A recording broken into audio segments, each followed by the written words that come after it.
এইচএসসির এই সময়টা অনেক অনেক গুরুত্বপূর্ণ একটা ব্যাপার। যখন এসএসসি থেকে এইচএসসিতে যখন উঠছো, তার মধ্যে মাঝখানে যে গ্যাপটা আছে, এই গ্যাপের মধ্যে তোমার সবার আগে একটা জিনিস নষ্ট হবে, কি জানো? তোমার একটা স্লিপ সাইকেলটা নষ্ট হবে। এসএসসি 28 ব্যাচ অথবা এসএসসি 26 ব্যাচ, তোমরা যারা পরীক্ষা দিচ্ছ, পরীক্ষাটা শেষ, এখনো প্র্যাকটিক্যাল শেষ হয়নি, তার মধ্যে যদি বলি যে তোমাদের সামনে এইচএসসিতে একটা বড় ধরনের শক অপেক্ষা করছে। সো আজকের ভিডিওটা খুব মনোযোগ সহকারে শোনো। আমি ডেফিনেটলি তোমাদেরকে মোটা বইয়ের গল্প বলবো না, তোমাদের অনেক প্রেশারের গল্প বলবো না, জাস্ট তোমাদের সাথে আগামী 1-1.5 মাস কোন ঘটনাগুলো ঘটবে এগুলো বলবো, এবং এগুলো থেকে কীভাবে তুমি উদ্ধার পাইতে পারো, কীভাবে এগুলো থেকে তুমি একটু দূরে সরে থাকতে পারো, এগুলো বলবো। আমার প্রত্যেকটা ভিডিও তোমার গার্ডিয়ানের জন্য এবং তোমার জন্য খুবই খুবই জরুরি আর কি। সো তোমরা যখন কথাগুলো শুনবা, তোমার গার্ডিয়ানকেও টেনে নিয়ে কথাটা শোনাতে পারো। আশা করছি এই জিনিসগুলো তোমার এবং তোমার গার্ডিয়ানকে ভালোভাবে একটা সাপোর্ট দিবে। একটা জিনিস মাথায় রাখবা, তুমি যখন এইচএসসিতে উঠবা, শুধুমাত্র তোমার স্বপ্নটা এইচএসসিতে উঠছে না, তোমার গার্ডিয়ানের স্বপ্নটাও এইচএসসিতে উঠছে। সো দ্যাটস ওয়াই স্বপ্ন পূরণের জন্য তোমার এবং তোমার গার্ডিয়ানকে একসাথে কাজ করতে হবে। তাহলে দেখবা স্বপ্নটা খুব সহজে এবং সুন্দরভাবে সমাধান করা যাবে আর কি, বা স্বপ্নের জায়গায় পৌঁছানো যাবে। আমি যদি একটা কথা বলি, দেখো তুমি এই যে মাঝখানের আমাদের যে 1.5-2 মাস যে সময় আছে কলেজ চয়েস করা থেকে শুরু করে, এর মধ্যে তুমি কি করবা? তুমি ভাবতে পারো তোমার গার্ডিয়ান তোমাকে এই মুহূর্তে কোনো একটা অফলাইন প্রাইভেটে ভর্তি করাই দিবে, তুমি হয়তো অনলাইন কোনো একটা কোর্সে ভর্তি হয়ে যাবে। বিশ্বাস করো, এগুলো তোমার কাছে এই মুহূর্তে কোনো সমাধানই দিচ্ছে না আর কি। তোমার কলেজে না ওঠা পর্যন্ত তোমার এই টাইমটা তোমাকে অনেক বাজেভাবে ভোগাবে, বুঝছো? তো কলেজে ওঠার পর থেকে তোমার মেইন পড়াশোনার জার্নিটা আসলে শুরু হবে। তাহলে এখন তাহলে কি করবো ভাই, একটু আসেন কি করবো। তার আগে এটা বলি যে আগামী কয়েকটা দিন তোমার সাথে কি কি ঘটনাগুলো ঘটবে। প্রথম যে ঘটনাটা ঘটবে, তোমার স্লিপ সাইকেলটা আসলে নষ্ট হয়ে যাবে। কিভাবে নষ্ট হবে বলো তো? স্লিপ সাইকেলটা নষ্ট হওয়ার পিছনে কারণটা হবে হচ্ছে এইরকম, কারণটা হবে যে তুমি কিন্তু এর আগে দেখবা রাত্রে হয়তো বা 2টা-3টা দিকে ঘুমাও নাই, তুমি কিন্তু রাত্রে হয়তো 11টা-12টার মধ্যেই ঘুমাই গেছো। ঠিক আছে, তুমি সকালবেলা ওই যে রাত দুপুর 12টা-1টা পর্যন্ত ঘুমাও নেই, তুমি কিন্তু আগেই ঘুম থেকে উঠে গিয়েছিলে আর কি। এই যে পরীক্ষা ছিল, পরীক্ষা টেনশন ছিল, পড়াশোনা ছিল, সব কিছু। বাট এখন তুমি দেখবা দুপুর 12টায় ঘুম থেকে উঠবা, অথবা তুমি রাত্রে হচ্ছে যে 2টা-3টার দিকে তুমি আসলে ঘুমিয়ে যাবা আর কি। তো তোমার স্লিপ সাইকেলটা সুন্দরভাবে নষ্ট হয়ে যাবে, যার জন্য তোমার সকালের পড়াশোনা এবং তোমার রাতের পড়াশোনা দুটোই আসলে খুবই বাজেভাবে হ্যাম্পার্ড হয়ে যাবে আর কি। সো স্লিপ সাইকেলটা যেন নষ্ট না হয়ে যায়, এদিকে সুন্দরভাবে একটু নজর রাখবা, এবং গার্ডিয়ানদেরকেও বলবো এই জায়গায় নজর রাখতে আর কি। 2 নম্বর কথা হচ্ছে, আমরা এখন ফেক মানে রিলসের প্রতি এত বাজেভাবে অ্যাট্রাক্টেড, এটা কিন্তু গার্ডিয়ানরাও অ্যাট্রাক্টেড, পাশাপাশি স্টুডেন্টরাও অ্যাট্রাক্টেড। সো রিলসের মধ্যে গার্ডিয়ানরা অ্যাট্রাক্টেড থাকলে কোনো সমস্যা নেই, কারণ তাদের লাইফে এই মুহূর্তের এই সময়টার খুব একটা ভ্যালু নেই। বাট তোমার জীবনের এই মুহূর্তে এই 2টা বছরের ভ্যালু কিন্তু অনেক অনেক অনেক বেশি, কারণ তোমার জীবনের পরবর্তী পুরোটা সময় জুড়ে গল্প হবে হচ্ছে এই ইন্টারমিডিয়েটের সময়টা। তাহলে তুমি যদি এই সময়টা রিলস দেখো, তাহলে কী ভাবে খুব ভালো হবে? মোটেও ভালো হবে না। রিলস দেখলে যেটা হয় যে আমরা একটা ফেক রেস্টের মধ্যে নিজেরা চলে যাই আর কি, বুঝছো? মনে হতে পারে আমরা মনে হয় ভালো একটা রেস্টিং টাইমের মধ্যে আছি, এটা না, স্ক্রল করতেছে। এটা করলে কি হয়, আমি একটু আগে যা যা পড়ছি সবটাই প্রায় ভুলে যাই। রিলস দেখা শেষ হইলে মনে হয় হ্যাঁ আমি কি করলাম, আমি তো অনেক দূর পিছাই আছি আর কি, আমি তো আমার এই মুহূর্তে অন্য কিছুটা করলেই পারতাম, আমি আমার জীবনটা নষ্ট করে ফেললাম আর কি। এরকম খারাপ লাগার ব্যাপারটা স্টুডেন্টের মনে হরহামেশাই আসে, এবং সবার মনে এটা আসে। সো দ্যাটস ওয়াই বলবো, রিলস দেখো, উপায় নেই কিছু করা ছাড়া, এটা করা ছাড়া এখন। বাট বি কেয়ারফুল, একটু ঠান্ডা মাথায় ডিসিশনটা নিও যে এই মুহূর্তে তোমার 2 বছর সময় হাতে আছে, তুমি যেন এই 2 থেকে 3 মাসের বাজে একটা অভ্যাসের মধ্যে পড়ে তোমার যে একটা পোটেনশিয়াল যেন তুমি নষ্ট না করে ফেলো আর কি। আর মধ্যে একটা কথা বলতে পারি যে রুটিন লসটা মানে কি, তোমার একটা সুন্দর রুটিন ছিল না এই এসএসসি পরীক্ষা পর্যন্ত, যে তুমি সকালে পড়তা, দুপুরে পড়তা, সন্ধ্যায় পড়তা। তুমি যখন কলেজে উঠবা, তখন তোমাকে সকাল 8টায় কলেজে এন্ট্রি করতে হবে, দুপুর 2টায় বের হইতে হবে। এরপর তোমার হচ্ছে বা টিউশন থাকবে 1টা 2টা বা 3টা, ধরলাম টিউশন আছে, 2টা টিউশন আছে, 3 নাম্বারটা ধরলাম একটা অনলাইন ব্যাচ আছে। সো তোমার কাছে এইগুলো করে সুন্দর রুটিনের মধ্যে লাইফ শেষ করতে হবে। বাট তোমার এই মুহূর্তে যদি রুটিনটা নষ্ট হয়ে যায়, তুমি খেয়াল করে দেখো, কিছুদিন আগে এসএসসি পড়া চলাকালীন সময়ে তোমার সুন্দর একটা রুটিন ছিল, এবার তুমি সুন্দর একটা রুটিনটাকে ড্রপ করে ফেললা বা নষ্ট করে ফেললা, এসএসসিতে গিয়ে তোমার আবার রুটিনটা ধরতে হবে আর কি। এই যে রুটিন ধরা, ছেড়ে দেওয়া, আবার রুটিন ধরা, এই ফ্লাকচুয়েশনটা আসলে খুবই বাজেভাবে তোমাকে নষ্ট করে ফেলতে পারে।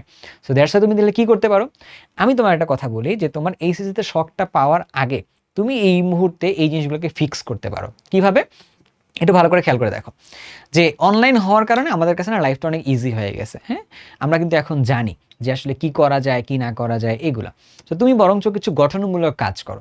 তোমার ধরো অনলাইন প্ল্যাটফর্মগুলো, যারা অনলাইন কোর্সেসগুলো আসলে অফার করে, তুমি সবগুলো প্ল্যাটফর্ম একটু খুঁজে দেখতে পারো। তুমি চাইলে একটা কাজ করো, মানে 10টা কেমিস্ট্রি ইউটিউব চ্যানেলের নাম লেখো, বা 30টা ইউটিউব চ্যানেলের নাম লেখো, তারপর হচ্ছে 30টা ফিজিক্সের ইউটিউব চ্যানেলের নাম লেখো, তুমি হচ্ছে 30টা ম্যাথের ইউটিউব চ্যানেলের নাম লেখো, প্রত্যেকটা চ্যানেল থেকে গিয়ে কিছু কন্টেন্ট দেখো, প্রতিদিন একটা একটা করে দেখো। দেখলে তোমার কাছে যেটা হবে যে তুমি ওই টিচারকে বোঝার চেষ্টা করবা। এ সকল টিচারদের মধ্যে থেকে যার সাথে তোমার পড়াশোনাটার ভাইব সুন্দরভাবে ম্যাচ করবে, তার সাথে তুমি একটা সুন্দর কোর্স কিনে তুমি সুন্দরভাবে আগাইতে পারবা। এটা তোমার জন্য এই মুহূর্তে খুব বেটার একটা ডিসিশন। তাহলে তোমার সময়টাও ভালোভাবে নষ্ট হইলো না, পাশাপাশি তুমি আসলে যে একটা ভালো জিনিসের সাথে কানেক্টেড থাকলা।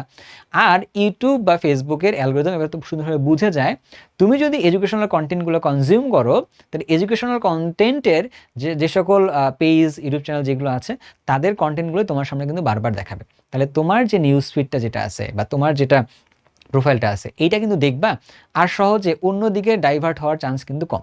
বাট তুমি যদি এই মুহূর্তে কোনোভাবে ফানি কন্টেন্টে অথবা তুমি যদি পলিটিক্যাল কন্টেন্টে দেখতে যদি বেশিভাবে এঙ্গেজ হয়ে যাও, বা তুমি যদি অনেক মানে রেস্ট নেওয়ার মতো কন্টেন্টে তুমি যদি মনে করো যে আমি এঙ্গেজ হয়ে গেছি, বিশ্বাস করো তখন তোমার প্রোফাইলটাও কিন্তু ওইরকম হয়ে যাবে।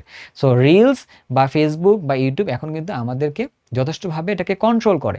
সো ওইটা আমাদেরকে কতভাবে কন্ট্রোল করবে, আবার আমরা ওইখান থেকে কীভাবে নিজের বেটারমেন্টটা তুলে নিয়ে আসতে পারি, এই জায়গায় আমাদেরকেই সচেতন হওয়া লাগবে। আদারওয়াইজ কিন্তু খুবই খারাপ এবং বাজে দিন আমাদের জন্য অপেক্ষা করতেছে। সো তুমি যদি দেখা যাচ্ছে যে এই মুহূর্তে না বুঝে উঠতে পারো যে how to control your social media, মানে এডিকশানের যে ব্যাপারটা আছে, তাহলে কিন্তু তোমার জন্য ভাইয়া খুবই বাজে একটা সময় অপেক্ষা করবে এইচএসসিতে গিয়ে আর কি। আমার এই কথাগুলো শুনলে মনে হতে পারে ভাইয়া তোমাকে ভয় দেখাচ্ছি, বিশ্বাস করো আমি একটুও তোমাকে ভয় দেখাচ্ছি না। আমার বাসা থেকে আমার ছোট বোন পড়াশোনা করছে, আমার পরিবারেও আরও বেশ কয়েকজন পড়াশোনা করছে, আমি আমার বন্ধু-বান্ধবকে দেখছি গত 8-9 বছর হবে, 9 বছর থেকে আমি আসলে কেমিস্ট্রি পড়াচ্ছি। হ্যাঁ, দেশের নাম করা প্রতিষ্ঠানে পড়াইছি, প্রায় 1400-এরও বেশি কেমিস্ট্রি ক্লাস নিছি, অনেক পোলাপান বাবা পড়াইছি, বিশ্বাস করো। হ্যাঁ, অফলাইনে 1400 বেশি পোলাপান পড়াইছি।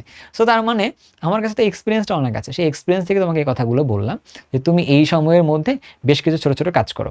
ইউটিউব চ্যানেলগুলো তুমি একটা কাজ করো, আমি তোমাকে লিখে দিচ্ছি, আসো যে তুমি আমার সাথে কয়েকটা কাজ করতে পারো। হ্যাঁ, এই কাজগুলো করলে তোমার জন্য একটু বেটার হবে। 1 নম্বর কথা হচ্ছে যে টিচারদের যে সকল ইউটিউব চ্যানেল আছে, এই ইউটিউব চ্যানেলগুলো হচ্ছে লিস্ট করো, অ্যান্ড ইউটিউব চ্যানেলগুলো হচ্ছে গো থ্রু করো আর কি। ফেসবুকে যাওয়ার দরকার নেই, এইটাই তোমাকে যে ঘাটাঘাটি করতেছো না, এটা তোমার ফেসবুকে ওইগুলোই দেখাবে, চিন্তা করো না।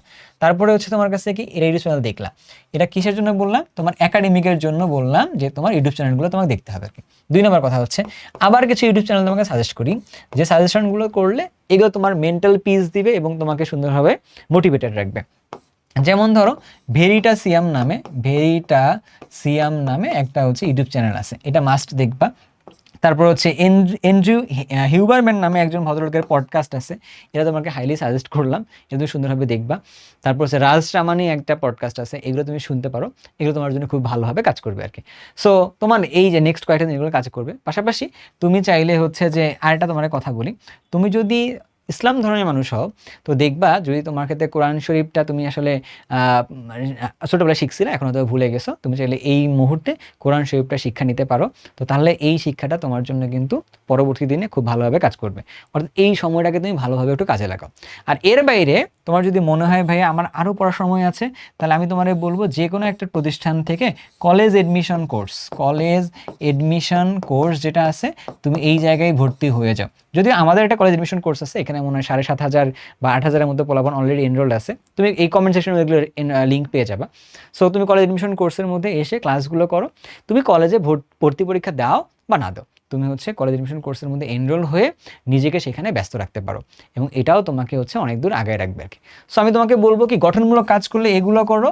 আর 5 নাম্বার কথা যদি বলি, আমি তোমার জায়গায় থাকলে কি করতাম বলো তো, খেলাধুলা করতাম আর কি, প্রচুর পরিমাণে ক্রিকেট খেলতাম, ফুটবল খেলতাম, বুঝছো, এইগুলো করতাম, করলে এই সময়টা ভালোভাবে একটু ইউজ করতে পারতাম। সো এই 5টা কাজ তুমি করো, তোমার রুটিনও নষ্ট হবে না, তোমার হচ্ছে যে এই মানে ফেক রেস্টের দিকেও তুমি যাইতে পারবে না, তুমি আসলে তোমার এইচএসসি পরীক্ষার শখ যেটা পাওয়ার কথা এটাও থাকবে না, খেলাধুলা করলে মন ভালো থাকবে, অনেক কিছু হবে।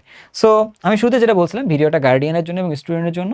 সো আপনারা সবাই এই ভিডিওটা দেখে বুঝে তারপর ডিসিশনটা নেবেন। আর এইচএসসি 28 তোমরা যখন এইচএসসি পরীক্ষা যখন উঠবা তখন তোমরা আমার সাথে ভালোভাবে চিনবা, কারণ আমি এইচএসসিতে যেহেতু কেমিস্ট্রি পড়াচ্ছি, এতদিন থেকে আসলে উদ্ভাসে আমি প্রায় 8 বছরের মতো পড়াশোনার সাথে কানেক্টেড ছিলাম, ওইখানে অফলাইনে ভালোভাবে পড়াইছি। এই গত বছর থেকে আমি আসলে অনলাইনে খুব ডেডিকেটেডলি কাজ করতেছি, 25 ব্যাচকে পড়াইছি, তারপর 26 ব্যাচকে পড়াচ্ছি, 27 ব্যাচকে পড়াচ্ছি, অ্যান্ড তোমাদেরকেও পড়াবো ইনশাল্লাহ। তখন এগুলো নিয়ে কথাবার্তা হবে।